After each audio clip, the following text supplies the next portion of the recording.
Okay, I'm going to mute myself because I'm in the front of the office where there's quite often more more noise than most people can tolerate. No worries. Okay, awesome. Thanks for the introductions. So I'm gonna let Jeff give the detailed background on this project, because it's not a new application, but an amendment to an already accepted application for solar and battery energy storage, and we're just requesting a relocation of the battery energy storage. So Jeff, I'll give it to you to explain some of that background. Great. Thanks, Sam. Well, Happy New Year, everyone. And I will keep this short. It has a long history, but I'll give the very abbreviated version of it. As I mentioned, we started looking at this project back in 2012 with Sandy. In fact, we had signed a power purchase agreement with the town of Amherst. The substation was full at the time for this project. So UMass Amherst was in the process of building a substation, which they completed in 2017. And so this project came back into life in 2017. We met with the town at a pre-submission meeting in December of 2018, prior to our submitting for permitting on this project. It was approved in early 2019. In mid 2019, the new program that this was going to be part of allowed energy storage to be utilized in conjunction. So we came back in and amended that permit in mid 2019 to add in a battery.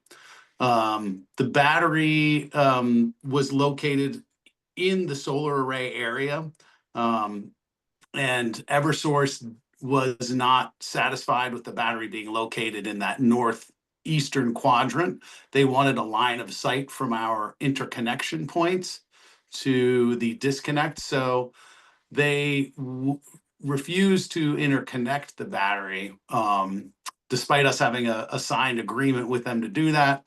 We went through a protracted process at the DPU and ultimately agreed to relocate the battery to the western side of the site. So we applied with Amherst in 2021 to do that. And through change of personnel and some other things, the application got kind of lost in translation. So we reapplied in 2023, 2 years ago, January 2023. We've successfully worked with Aaron and the Conservation Commission to get their blessing on the relocation in the western area here.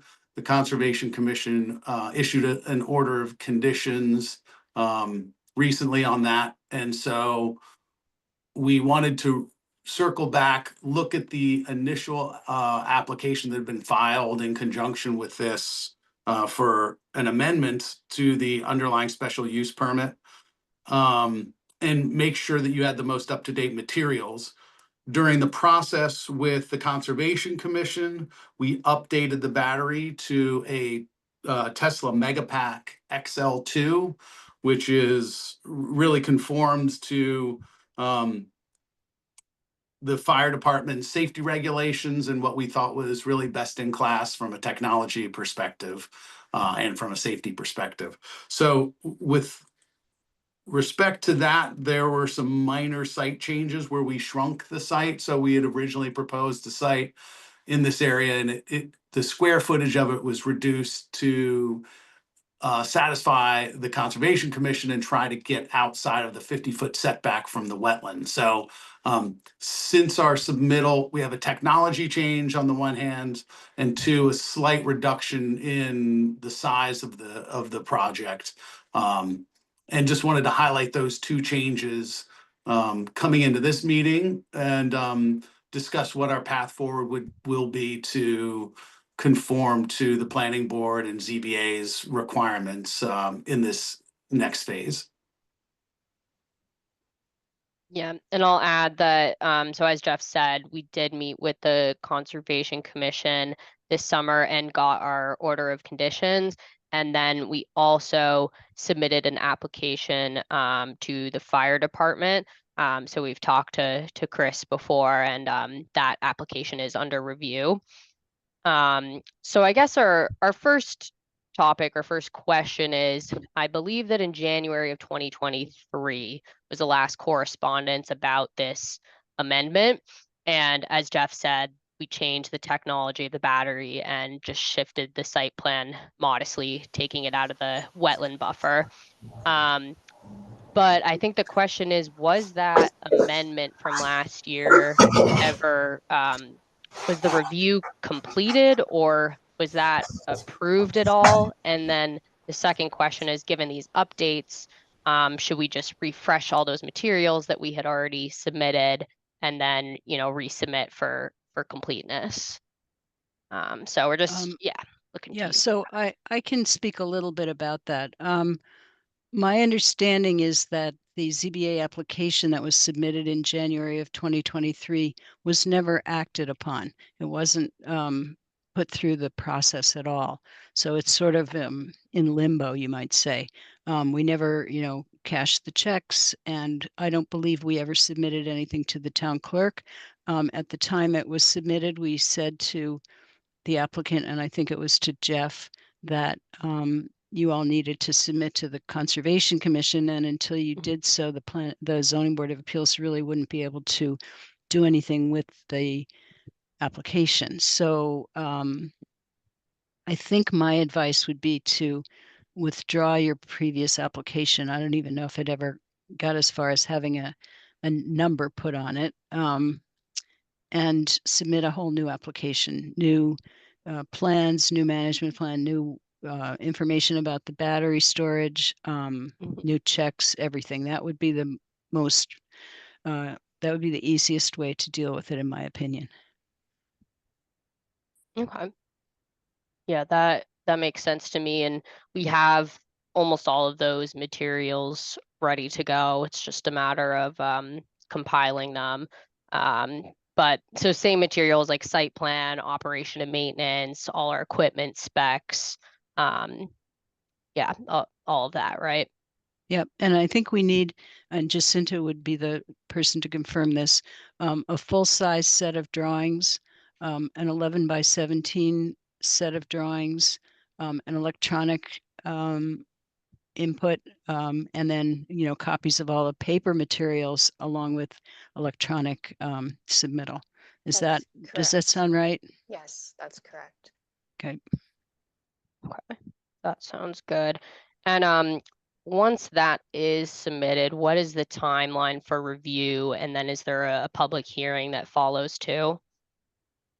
Once the town receives what they consider a complete application, and Jacinta would work with the building commissioner, Rob Mora, to determine that the application is complete, then she would submit it to the town clerk and put it into the system. And once it's filed with the town clerk, I believe that the Zoning Board of Appeals has 65 days in which to open a public hearing. But then once they've opened the public hearing, they can continue the public hearing until they've received all the information they need and they feel comfortable with voting on it. And, Mhm. Depending on how complete your application is, et cetera, it could take a while. We usually estimate around 3 months for a Zoning Board of Appeals application. That is if there's not a lot of public opposition or a lot of, problems with the application, but it sounds like you've already gone through a public process with the Concom, so people are aware of this project. And I haven't heard much about it in a negative sense, so, you can't always predict these things, but it seems like my guess is that this would probably fit into the category of taking about 3 months or possibly a little more to complete. It's not going to take, years to complete. That's my Right. own opinion. Right. Okay. Yeah, that makes sense to me. And we could probably, gather our materials and submit in the next couple weeks. So that sounds good to me. Jeff, do you have any questions about that? No, that makes sense. I guess my one question would be, as an amendment to a special use permit, is there a different process for this versus kind of an initial application? Not really. You're amending the permits that you were issued in 2019. Is that correct? That's correct. Yeah, so I would say it's all a new application, and you can reference the fact that you're amending the permit that Okay. you already received.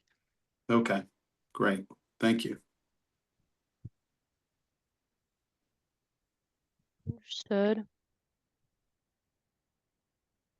And the people that you're really going to be dealing with going forward are Jacinta Williams and Jennifer Mullins. And Jennifer, got it. Yeah, and what we'll probably want to do is when you get ready, you should get in touch with me again, Sam, and we'll probably want to meet again, just with Jacinta and other members of staff, just to really review the application as a packet, so that we can be sure that you get started as quickly as possible, and that we'd like to, as Chris said, once we determine the application is complete, and that's sort of the purpose of meeting at that Right. time. Okay. Okay, got you. I'll connect with you afterwards once we have everything and we can Yeah. schedule a time. Do we Okay. want to get the DPW involved, Jen Mullins? Yeah, With it? probably at this point. When we have I can send the recording of this meeting over to Jason, and Mhm. then I can when we schedule the next meeting, we can have him there. Okay, good. We did already consult with DPW and incorporated their designs into the Conservation Commission plan. So we've had a meeting. Was it Keith? Yeah. Was Keith the name of, who did we meet with? Sam, do you remember? I'm trying to remember. Probably No. Jason. Jason, I Jason. would Jason say. Scales. That was at Jason Scales. Yeah. Yeah, So, he's our town engineer. okay. That's with whom we met before, and yeah, and incorporated those comments into what was a containment system that ultimately is incorporated in our design. That's good. So what we do when we receive the application is we transmit it to a number of different town departments, and including the town engineer and Chris Bascom from the fire department, and then give them the opportunity to make comments and submit them to the zoning board of appeals. So the fact that you've already contacted them and incorporated their comments is good, because they'll probably give us a quicker turnaround on their comments. Great. Really? Thank you. Now, my understanding is that the arrays have already been built, installed. Is that correct? That is correct. Yeah. Yes. So that whole back portion or eastern portion of this development has already been done. It's just the battery storage that you're trying to get approved right now, right? Correct. Yes, exactly. Okay. Good. Okay. Well, that sounds straightforward to me. I think we know our next steps. Is there any other questions from you all for us? Jacinta, do you have any questions? I don't at this time. I'm gonna wait until all of the paperwork is ready, and then I'll have probably more questions at that moment. Mm-hmm. Okay. I have a couple comments and or questions. Yeah. So the fire department review is, like you said, is still under process. Some of it is the review and some of it is us trying to not get ahead of every other town department and approve something that everyone else is going to not approve, or just in case something happens. That's not what I'm saying. I do have some specific questions that maybe you can bring back to your code folks. Yeah. And see if they can answer it on the Teslas. We have another Tesla in town, but it was installed well before current fire code accepted 855 as the standard.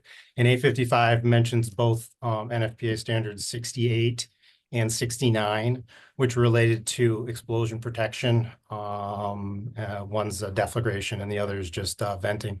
And Tesla specifically says that their systems do not meet NFPA 68 or 69, but yet NFPA 855 says that it should meet both of those. And it does look like Tesla has some sort of engineered means of getting around that. But we think we need something, or we do need something specific from the engineer discussing that a little further and why we should accept something that doesn't fully meet NFPA 855. It by adoption, it's also supposed to meet either 68 or 69, and Tesla says it does not. So, Okay, more information on that. Got it. Yeah, I we mean, can certainly. if you've ever read it, I can also give you hazard mitigation analysis 3.2. Sorry, 3.2. Just jumped off it. 5 is what I'm referencing. 2.5. And if you've ever read it, it's interesting. They have 12 sparkers that actually are meant to ignite the gas and keep it from reaching a explosion level, which is obviously an engineer fix, but not something the fire department always would buy into. We prefer that it was vented and not necessarily ignited on site. So yeah, I'd love a little bit more from your engineer on that. Okay, got it. I will definitely relay that message. Awesome, thank you. I have a question for Aaron, which is how much interest did you get from abutters and from the public on the Concom portion of this project? I don't believe that we had any abutter involvement to my recollection. There was some interest from I would say kind of the usual suspects in town who have been tracking battery storage projects townwide. So yeah, those folks were in attendance and were asking questions about the batteries and you know, kind of making sure that due diligence was happening. The Concom review process started in February, and I want to say we closed out in August, September, something like that. So it was a pretty long review process.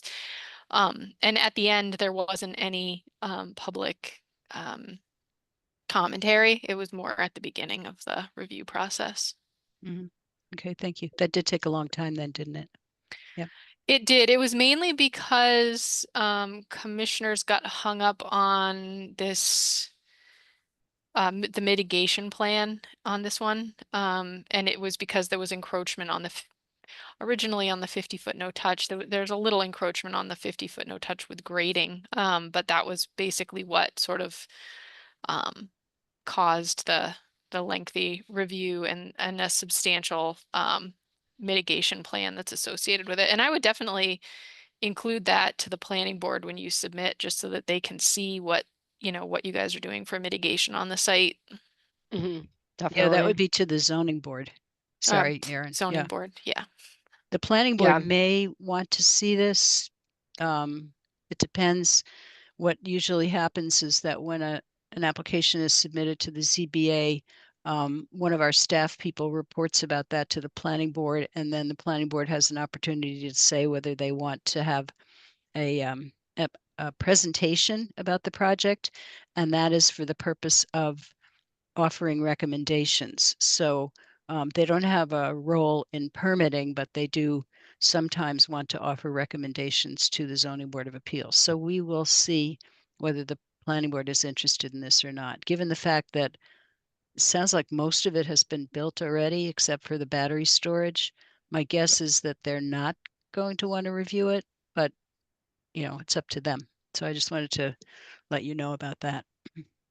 Okay, yeah, definitely. And we can submit all of our Conservation Commission materials with it too. Okay. Kayla, our engineer, had a question for Chris. Yeah. Chris Bascom. Yes, Chris Bascom. Yeah, I just want to make sure I'm understanding like your comment or your request as best I can. So it's in regards to the Tesla not being compliant with the NFPA regulations. But the HMA that we have like provided, I think discusses that even though they don't like meet those regulations, it's primarily because during the fire test, there wasn't like a large scale fire that happened. Okay. So what exactly would you want to see in more detail to like satisfy that? So do they have requirement? something that kind of discusses when it hits 25% of the lower explosive limit of hydrogen or whatever the explosive gases are that they're monitoring for? What happens?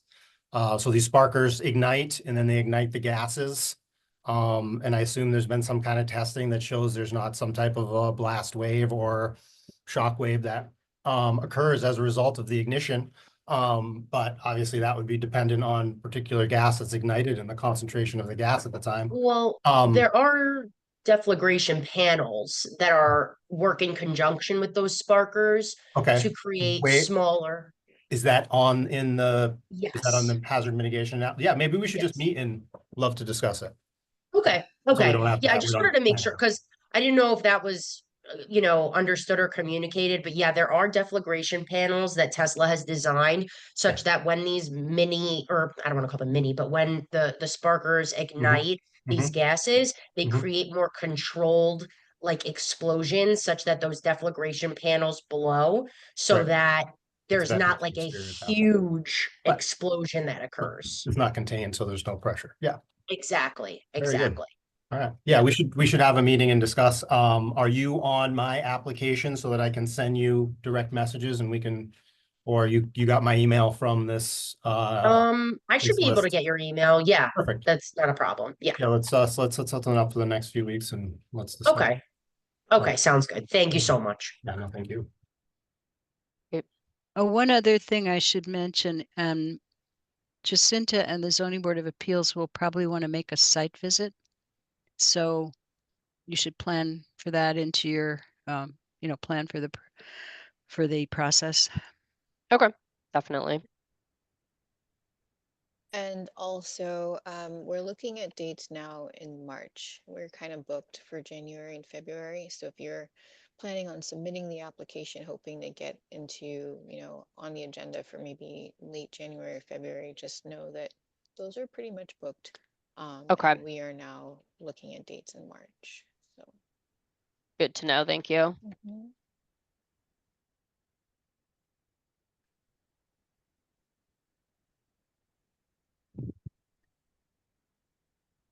All right. Well, this has been super informative and we appreciate everyone's time. I'll connect with Jacinta and Jennifer when we have a complete application and we can have another meeting to follow up. Yeah. Okay, that's great. And I do have a recording, so I can send that around to everybody as well. That would be great. All right. So just keep in touch with me, Kayla, and we'll get everybody. And then Chris, so you and Kayla are going to We'll keep- connect. We'll keep you in the middle. Keep you in the- Okay. Okay, no So- problem. Will do. Will do. All right, wonderful. Thank Well, you. thank you, everybody. There's Tim. Thanks, Lynn. All right, thanks so much. Thanks, Thank everyone. you. Happy New Thank Year. you all. Bye-bye. Happy New Year. Bye. Bye-bye. Bye.